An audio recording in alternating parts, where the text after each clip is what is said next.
Welcome back to another edition of Idology, your weekly deep dive into all things American Idol, unofficially sponsored by the racial insensitivity of Randy Jackson. Shuba Badula. Jula Badula? So, do I pull the trigger or not? Shuba the doula, Well, Shuba the doula. I'm in favor. I'm here with American Idol Season 6 standout Melinda Doolittle. Melinda, thanks for being with us today. Thank you, and shame on you. Poor Randy. Shame on me. I'm not the one who said the Asian guy automatically looked like he was here to do my taxes. You look like you're about to do my taxes. I just missed your heart. He meant the tie, right? He meant the tie. We've seen dozens of men through the years come in with a tie on. But you know Randy doesn't remember previous seasons. Come on now. Shuba the doula, Shuba the...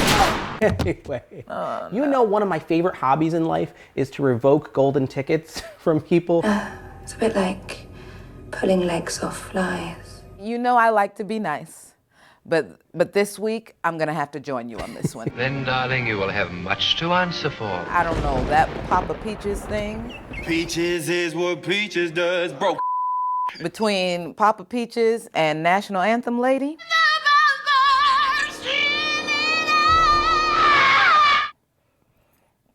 They're out. Let's just talk about her audition for a second. No, pretty up to speed with my lunatics. I thought for a minute maybe Beyonce bought that segment as a way to sort of be like, look, I'm taking the heat off of my inaugural national anthem. This is a mess. I will say this and then pretend I never did.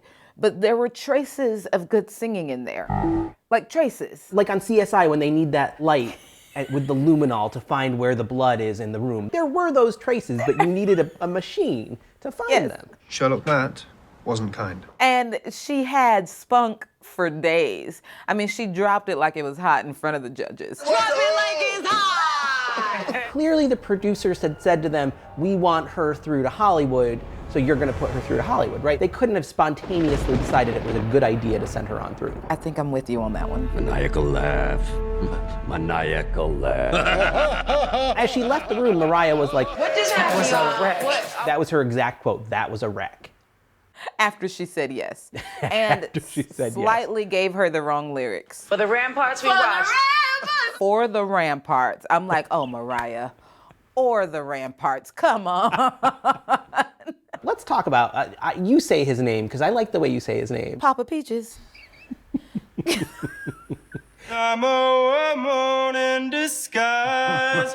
I always say like how I want to hear contestants' original songs on Idol. Maybe not this early in the competition. Like, let's do it at top 6 week and see what they've got, because it's not easy to write a good song. And, you know, so when Kezban came in there with Azure Sky and killed it. Been out here wandering underneath an azure sky. She made it look so easy. And then we get to Papa Peachez and he's got his song, which is like, Don't you know Papa Peaches don't lie? I did understand Nikki connecting with him though, because he did have a spunk. Loved that it was something that only Papa Peachez could sing. But the rest of the panel, like Randy changing his vote. Since when has Randy changed his vote? Randy is not invested enough in the process to care. So it was like, all right, Nikki, you want me to change my vote?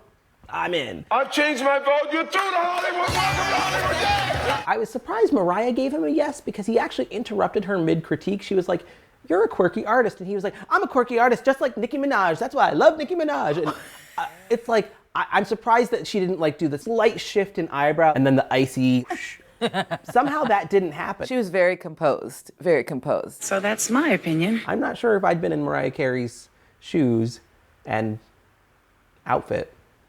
What was that about? It's all just breathtakingly unerotic. Does she not have a team that can say like, for the record, I need you to never be in Mariah Carey's shoes or outfit, okay? I'm curious to hear your perspective as somebody who's been through this process, as someone who obviously was a very serious contestant. Is it offensive to be going to Hollywood Week and there's Star Spangled Banner Lady and Papa Peachez? Is that upsetting? Is it offensive? Or is it just, this is TV and you just roll with it? I don't think I got offended by anything, but occasionally it's a little upsetting when you know that somebody better auditioned and didn't make it to that point. Like you just wish that they would have had that spot instead. But I didn't get offended. It was just one less competitor to have to get past on the show. So I was definitely not offended. It made me sad for the people that I felt like should have made it onto the show. As much as I appreciated that Idol cut things back to 3 weeks for auditions, which was really, really nice, and I've got to give them credit for that, I felt like this final week of auditions maybe had 1 good hour in it out of 3. And you know there's got to be so much good footage of good people on the cutting room floor. The Oklahoma City audition, when at the end they were like, 44 others in Oklahoma earned that coveted golden ticket. Wait a minute, 44? Like, can we go back and see some of that instead of Steven Tyler dressed in drag? I had a whole list of people whose golden tickets I was really iffy about, or I might have revoked, like Ann Defani. I just want us to be free. Victoria Acosta, the woman who does mariachi down by the river, like she needs to go back to the river. I hope you know. Adam Sanders, who's... Wait, oh.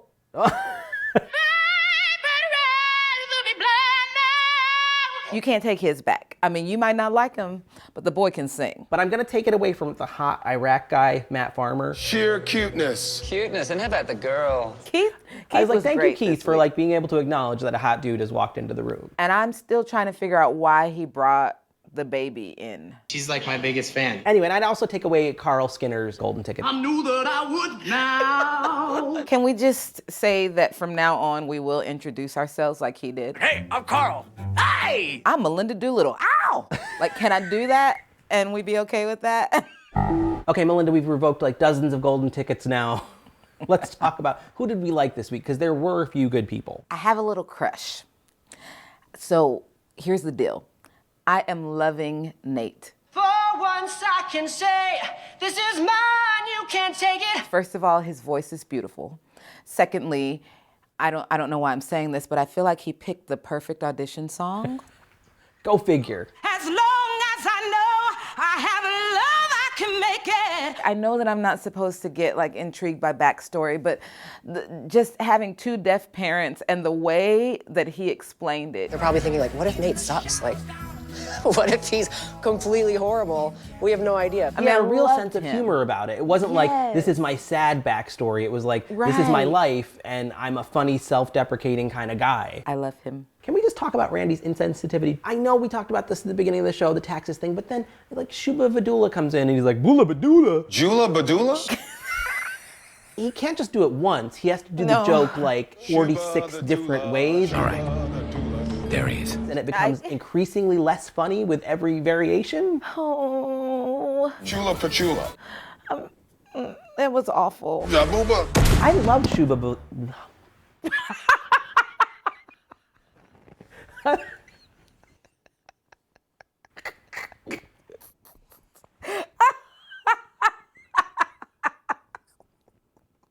Fine, I'll drop it for now. Right. I loved Shuba. Now, Lord help me. I loved Shuba's audition. Feeling that I never had before. No, no, no. She was very, very Christina Aguilera the early years. I like when people put a little finger snap into it and put a little rhythm into it, because I think that's a hard thing to bring to that audition room. She can sing. I will say that I felt like it was imitating Christina so much that I'm wondering, like, what does she really sound like? There were a couple of teenagers I liked. I think Shuba would be second on my list. I think my favorite out of the teenage girls this week was Josiah Bear. Well, I am the captain. Correct. The control, the tone. Won't you settle down with me? Settle down. Oh. When she went into the scat part of it, it really worked.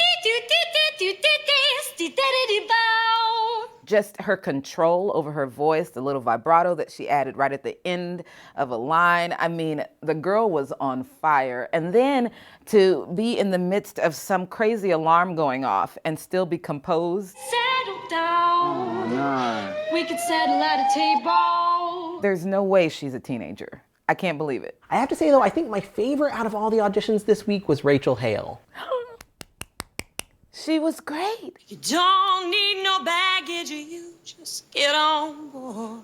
I'm hopeful and excited for her because I feel like she sort of has that quiet, sort of cool tone to her voice that sometimes we've seen on the show contestants like Megan Joy or even Lacey Brown, they don't hold up when they get to the live shows. But I feel like Rachel has enough power combined with that tone, she might actually go really far. People get ready, there's a train a-coming. Let me just tell you, Rachel shocked me for a couple of reasons. First of all, the softness to her voice and the strength of her voice coming together were perfection. Secondly, she goes to my Bible study and I didn't even know she was gonna be on the show. So I hadn't heard her sing. I was like, wait a minute, child can blow. What is going on right now? Did you know she was a singer? I did not know she was a singer. I didn't know anything. So I completely flipped out, and the girl was amazing. She's like the definition of the word finesse. Like, she was not rushed at all. She was just so easy, you know, to quote Lionel Richie, easy like a Sunday morning, but she really, I can't even believe I just said that, but that's the kind of things her voice does to me. It makes me say dumb stuff like that. Lionel Richie is not dumb. Hey, I'm Miranda Cosgrove, and you're watching ENTV. Hi, I'm Kevin Williamson, and you're watching ENTV. Hello, I am Jennifer Goodwin, and you are watching ENTV.